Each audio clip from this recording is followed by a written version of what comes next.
Assalamualaikum pemirsa, kita kali ini bertemu kembali dengan Dr. Muhammad Toha. Kali ini kita akan berbincang tentang nama jalan di Kota Gresik ini. Tapi sebelumnya jangan lupa dukung kami dengan menekan tombol subscribe di bawah ini dan tombol loncengnya sekalian untuk mengikuti update-update video dari channel ini. Pak Toha, soal pembangunan jalan sekarang ini udah mulai diperbaiki ya. Lumayan bagus. Tapi soal nama-namanya ini gimana? Iya, kalau saya diizinkan punya keinginan Pak Zen ya, saya menginginkan jalan di Gresik itu antara hubungan sejarah dengan penempatan jalan itu harus memiliki korelasi. Contohnya kayak apa gitu? Ya memang boleh-boleh saja orang ngasih nama jalan. Misalkan Jalan Wahidin, orangnya nggak orang sini. Tapi akan lebih baik ketika jalan itu berhubungan dengan sejarah daerah itu. Kalau Pak Zaini ke Bangkalan, itu persis di depan Masjid Jami Bangkalan itu namanya Jalan Sultan Abdul Qadirun.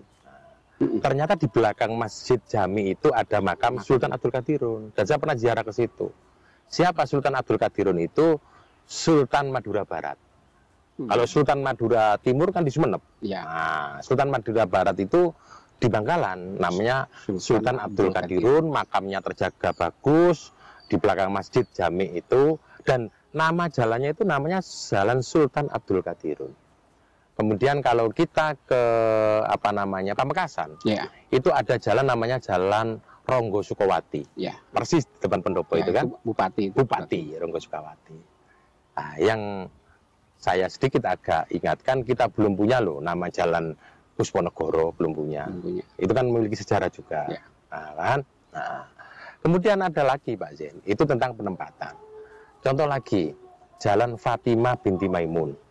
Itu kan jauh sekali dari makamnya kan gitu. Ya, ya boleh-boleh saja. Saya cerita Jalan Jenderal Sudirman bukan orang Gresik, ya boleh-boleh saja. Tapi kalau baiknya itu kan didekatkan di daerah itu.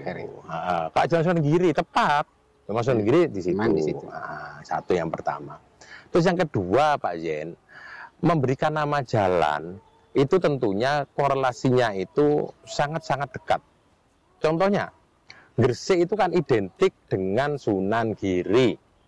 Ya. Maka termasuk hari jadi kita itu kan ketika Sunan Giri naik takhta, dilantik kan. Berarti kan Sunan Giri itu memiliki hubungan historis dengan kita luar biasa.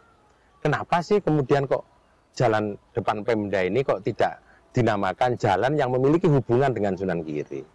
Orang mungkin protes begini Pak Zen. Loh, Jalan Sunan Giri kan ada. Kan gitu kan? Jalan Giri kan ada. Lah, terus masa nama Jalan Sunan Giri lagi? Ya jawabnya ya gampang. Yang memiliki korelasi dengan Sunan Giri. Jalan Sunan Giri ya dibiarkan Jalan Sunan Giri. Depan Sunan Giri, Jalan Pemda ini namanya dinamai Jalan Giri Kedaton. Yang penting ada girinya. Kan agung Giri Kedaton. Kadang-kadang ada jalan itu yang gagah. Itu bahkan tidak ada nama person tapi gagah. Contohnya Jalan Veteran. Jalan Merdeka. Kan gagah. Jalan Merdeka Selatan gitu. Bahkan saya pernah di Jakarta itu ada Jalan Pahlawan 1000 itu kan gagah sekali itu Jalan Pahlawan 1000 kan gitu kan. Nah, kita juga punya Jalan Veteran juga gagah kan gitu kan. Nah, ini namanya Jalan Giri Kedaton. Pertanyaannya kemudian, kenapa kok Jalan Giri Kedaton? Ini Pemda ini kan kantor. Kalau zaman dulu kesultanan kan. Kesultanan kan Pemda ini. Maka tepat menurut saya ini namanya Jalan Giri Kedaton. Kalau Jalan Sunan Giri protes, Pak, Sunan Giri sudah ada di sana, Pak. Jalan Sunan Giri di sana. Kenapa kok saya sampai berani mengusulkan begitu Pak Zen? Karena Jalan Wahidin itu untuk di Gresik itu panjangnya nggak wajar Pak. Iya. Mulai Kebomas sampai tidak terhingga. Sampai Wunder kan panjang sekali kan itu kan. Coba. Nggak terhingga kan, panjang sekali jalannya, panjang. Padahal di Gresik umumnya orang ngasih jalan itu Pak Zen. Itu kalau sudah ketemu perempatan berhenti ganti nama.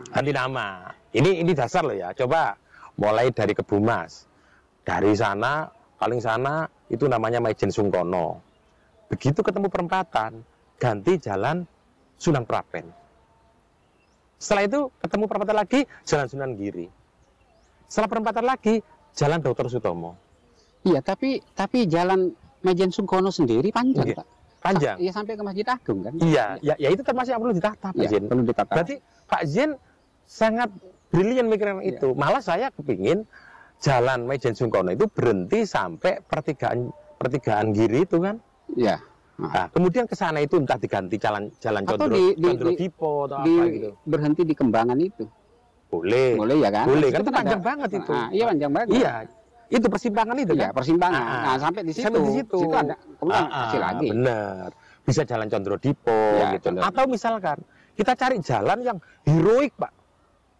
Kalau ada gedung 10 November, kita kasih jalan ini. Misalkan kalau Jalan Giri Kedaton, orang kok terlalu jumbo habis Sunan Giri Kedaton, kasih aja jalan resolusi jihad. Mantap itu, Pak. Jalan resolusi jihad sini depan Pemda ini. Nah, kenapa kok saya tadi mengulang kok berani untuk supaya jalan ini diganti nama? Bukan menghilangkan nama pahlawan yang hebat bernama Jalan Wahidin Sudirosodo, bukan menghilangkan itu, Pak. Kepanjangan. Jalan Wahidin tetap ada. Kebumas sampai Unmu, pintu masuk GKB, itu Jalan Wahidin. Iya. Nah, Jalan Wahidin kan. Nah, kemudian dari gerbang GKB sampai Jalan Masjid Akbar itu bisa Jalan Pusmonegoro. Kan teradop Pusmonegoro ada begitu. Sebenarnya ada yang lebih ideal lagi, Pak. Jalan mulai dari pintu GKB sampai Jalan Masjid Agung itu dinamakan Jalan Pahlawan. Geser Jalan Pahlawan yang sana ditaruh di situ. Kenapa? Oh, kan ada makam pahlawan. Pahlawan ada di situ kan? Iya. Lah Jalan Pahlawan yang lama dinamakan Jalan Pusmonegoro. Pas makamnya di situ. Tapi mesti masyarakat protes juga kan. Wah, ngerepot-repoti. Lah wong sekarang itu Dukcapil kok enak kok datang aja minta ganti, Pak. KTP-nya, gitu kan beres kalau kita mau. Meskipun orang yang nggak suka ya mesti ngomel-ngomel. Nggak semudah itu, Pak, nanti usaha kita gini. Yang paling aman ya itu tadi. Pusmonegoro itu ditaruh jalannya mulai pintu GKB sampai Masjid Agung. Ya. Itu kan masih jarang-jarang orang di situ kan. Nah, kemudian dari Masjid Agung sampai Bunder itu Jalan Giri Kedaton. Ya. Baru itu bagus. Terus ada lagi, Pak, orang memberikan nama jalan itu memiliki historisitas terhadap daerah itu. Coba, kenapa kok Jakarta itu ada Jalan MH Tamrin yang sangat bergengsi itu? Karena Muhammad Husni Tamrin itu orang Betawi. Untuk Iskandar orang Betawi, kan begitu. Juga memiliki makna tersendiri di situ. Saya dengan cerita tadi itu loh, kenapa kok di alun-alun itu Jalan Ronggo Sukawati? Nah itu tokoh bupati di situ.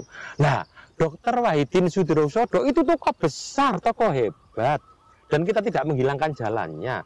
Cuman mengurangi panjangnya sehingga di depan Pemda itu jalannya namanya Jalan Giri Kedaton. Menurut saya begitu. Dan itu tidak terlalu banyak masyarakat yang harus merubah itu. Apalagi sekarang ngomongnya kedua kalinya. Untuk ganti itu loh gampang sekarang. KTP itu sekarang tinggal menyampaikan kepada dinas terkait itu sudah diganti kan begitu, sehingga nuansa kegirian itu semakin terasa di sini itu. Nah kemudian yang jenengan sampaikan tadi yang sangat bagus, saya setuju, mulai Masjid Agung terus ke Kembangan sampai pertigaan Sunan Prapen itu bisa diganti Jalan Resolusi Jihad atau Jalan Condro Dipo kan, sehingga terlalu panjang. Mungkin orang mengatakan ini mengada-ada, wong jalan kok pakai diputus-putus, loh nggak mengada-ada. Wong kita itu tahu Jalan Haji Umar Said Cokro Aminoto, itu hanya sekitar berapa rumah itu, nggak lebih dari 10 rumah. Jalan terpendek di dunia. Iya kan? Jadi ada orang di ujung sana, ujung di sini. Itu kadang-kadang kita berok aja dengarnya itu. Kan pendek banget. Nah kalau kita itu nggak ikut tradisi itu, kenapa nggak itu disabrangkan aja Jalan Raden Santri gitu. Lanjut, tapi tidak kan? Enggak, Tidak, diputus di situ. Ada lagi, ini dasar saya gitu loh. Jadi saya tuh nggak mengada-ada, Pak Zen. Contohnya, kalau kita ke Trate, Jalan Trate itu, Jalan Hakim Hayat, yang sebelah sana itu Jalan MH Tamrin. Nah, itu jalan itu kan kenceng lurus-lurus itu. Cuma di tengah-tengahnya ada Jalan Ki Haji Abdul Karim, di tengah-tengahnya yang dulu kantor NU Lama itu Ki NU Lama. Loh itu pun diputus. Iya, diputus. Kalau saya berdiri menghadap Jalan Ki Abdul Karim, sebelah kiri namanya Hakim Kayat, yang sebelah kanan itu MH Tamrin.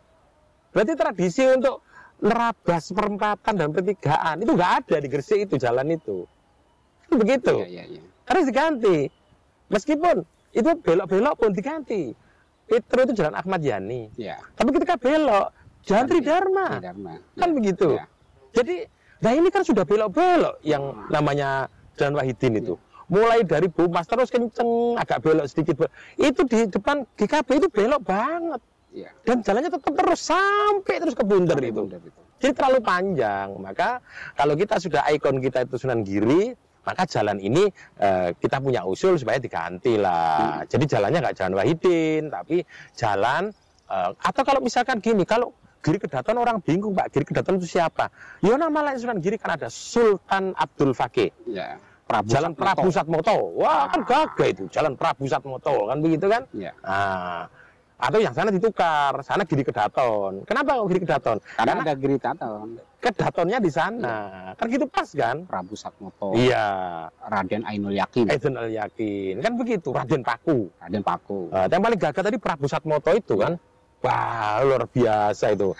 Luar biasa. Itu justru ketika menimbulkan penasaran, orang akan belajar siapa ini? Prabu Satmoto itu siapa kan gitu. Misalkan ada lagi Joko Samudro, kan sudah dipakai untuk gejos. Joko Samudro kan. Beliau itu kan Joko Samudro, Raden Paku, Prabu Satmoto, Sultan Abdul Fakih. Ainul Yakin, kan banyak.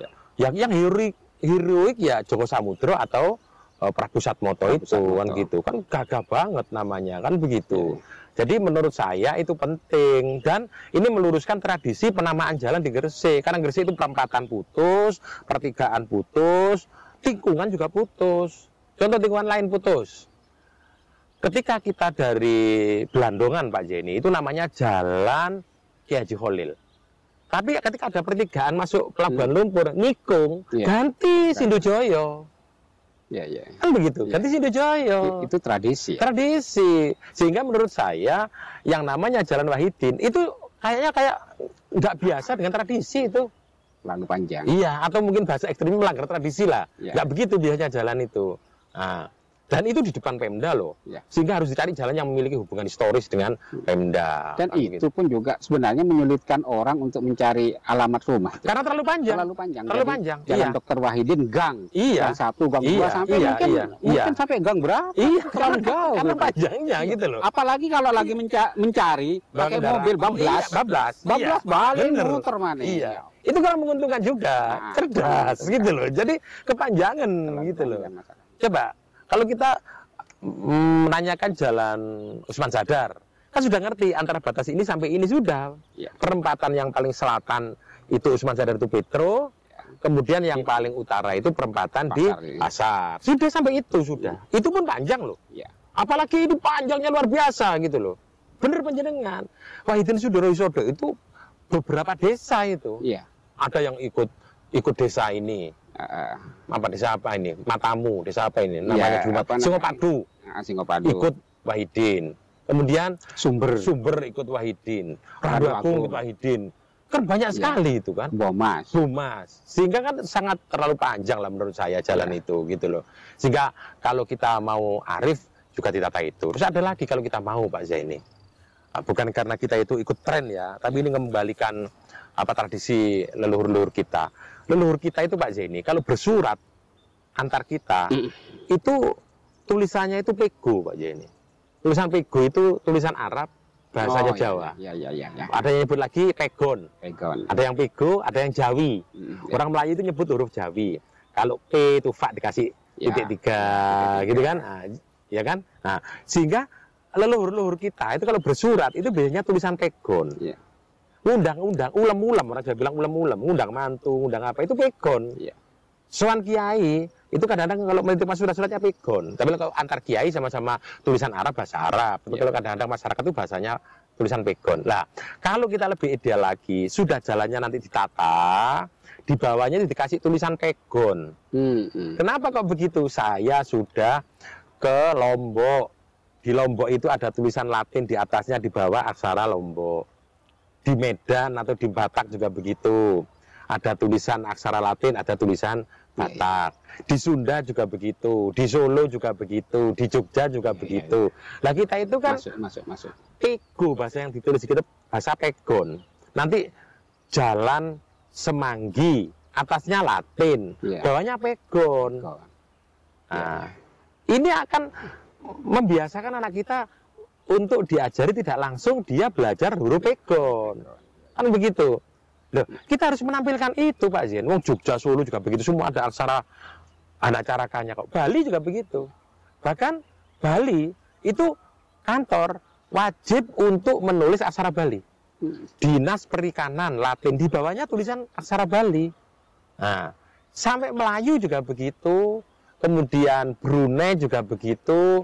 Nah, bahkan Jepang juga begitu kan Pak. Saya pulang ke Thailand juga begitu.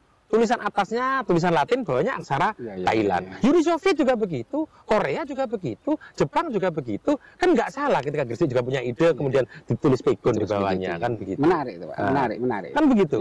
Menunjukkan ini Gresik, gitu. Ini Gresik. Untuk penataan kota ke depan seperti itu. Betul, menarik, kan gitu. Jadi akhirnya anak didik kita mau belajar, oh ini huruf apa, kan gitu kan? Huruf pegon, kan gitu. Biasanya kalau P, pakai fa ada ya-nya, pi misalnya gitu ya. Pakai kap.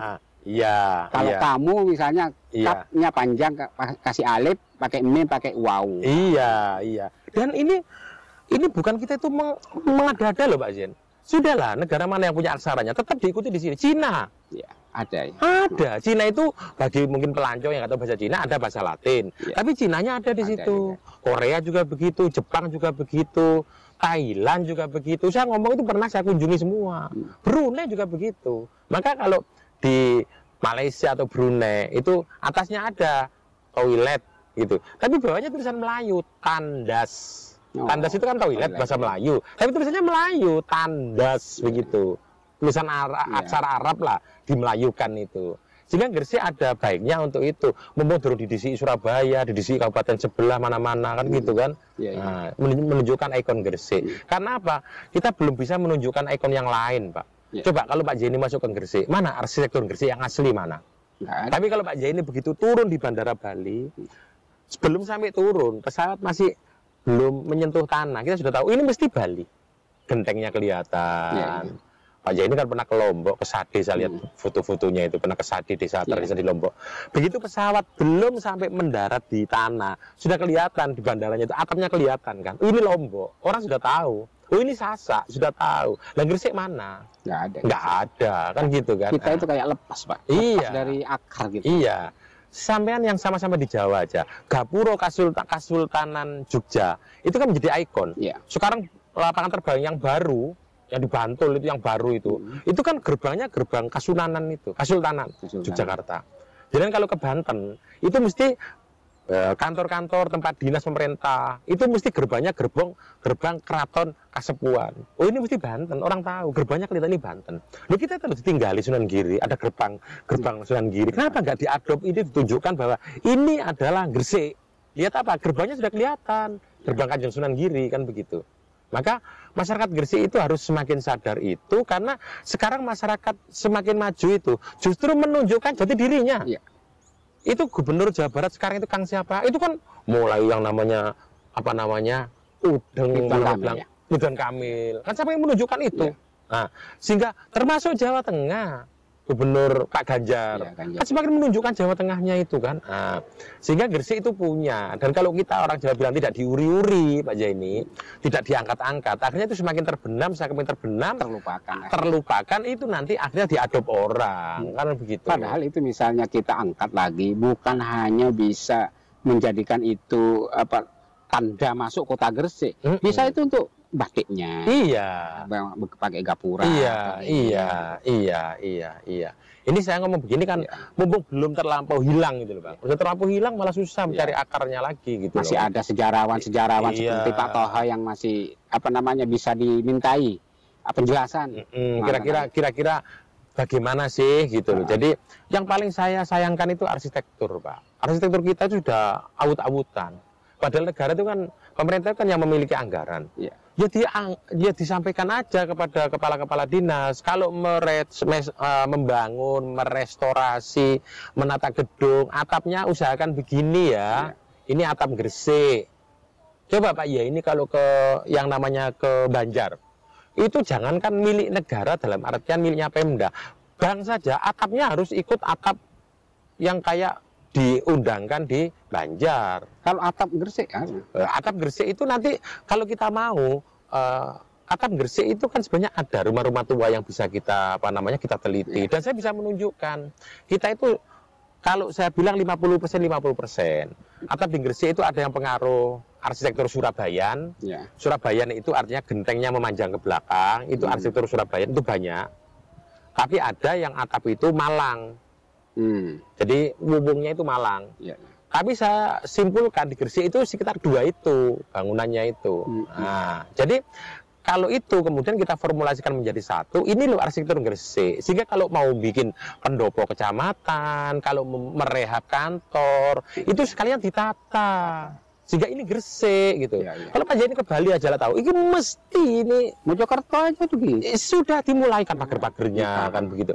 Kita tidak frontal kemudian dibongkari semua, enggak, ya bertahap lah, pelan-pelan. Kalau bangun di kecamatan, bangun di kantor dinas, kalau bangun pendopo atau apa, disesuaikan ya, ini loh arsitektur Gresik itu ini, kan gitu. Jadi jalannya sudah Gresik, bangunannya juga Gresik, aksaranya juga Gresik, pakaiannya Gresik, kan pas sekali gitu loh Pak Jen. Itulah pemirsa pertemuan kita dengan Dr. Toha tentang nama-nama jalan di Kota Gresik yang sampai sejauh ini masih menimbulkan pertanyaan-pertanyaan hubungannya dengan sejarah masa lampau Kota Gresik. Demikian pertemuan kali ini, dan kita akan kembali bertemu dalam episode berikutnya dengan isu yang lebih menarik lagi. Terima kasih. Assalamualaikum. Salam.